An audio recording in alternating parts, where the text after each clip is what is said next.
লোকসভা ভোটের মুখে যখন লোকপাল গঠনের পাশাপাশি দুর্নীতি বিরোধী একাধিক বিল পাশ করিয়ে কেলেঙ্কারি কলঙ্ক মোচনে তৎপর রাহুল গান্ধী, ঠিক তখন ফের অস্বস্তিতে ইউপিএ সরকার। লোকপাল নিয়োগের জন্য তৈরি সার্চ প্যানেলের চেয়ারম্যান পদ থেকে সরে দাঁড়ালেন সুপ্রিম কোর্টের অবসরপ্রাপ্ত বিচারপতি কে.টি. টমাস। এর আগে সার্চ প্যানেলের সদস্য পদ প্রত্যাখ্যান করেছিলেন সুপ্রিম কোর্টের প্রবীণ আইনজীবী ফলি নরিম্যান। 2002 সালে সুপ্রিম কোর্ট থেকে অবসরপ্রাপ্ত টমাসকে সার্চ প্যানেলের চেয়ারম্যান পদে বেছে নিয়েছিল লোকপালের জন্য গঠিত সিলেক্ট কমিটি, যে কমিটিতে প্রধানমন্ত্রী ছাড়াও লোকসভার বিরোধী দলনেত্রী সুষমা স্বরাজও রয়েছেন। কিন্তু প্রধানমন্ত্রীর দপ্তরকে লেখা চিঠিতে কে.টি. টমাস সার্চ কমিটির চেয়ারম্যান পদ থেকে সরে দাঁড়ানোয় কেন্দ্রের অস্বস্তি আরও বাড়ল বলে মনে করছে রাজনৈতিক মহল। চিঠিতে টমাস লিখেছেন, নিয়মাবলী পড়ার পর আমি সার্চ কমিটি থেকে সরে দাঁড়ানোর সিদ্ধান্ত নিয়েছি। কেন্দ্র সরকারের তালিকা থেকে সিলেকশন কমিটি নিজেই লোকপাল পদে কাউকে বেছে নিতে পারে।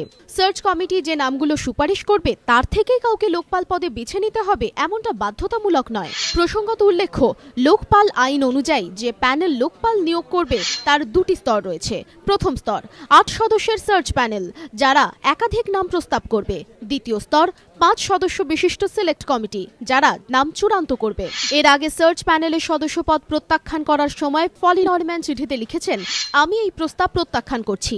আমার বিনীত পর্যবেক্ষণ হলো, লোকপালের মতো গুরুত্বপূর্ণ একটি সংস্থা এভাবে তৈরি করা যায় না। সবচেয়ে যোগ্য, স্বাধীন এবং সাহসীদের এড়িয়ে যাওয়া হচ্ছে।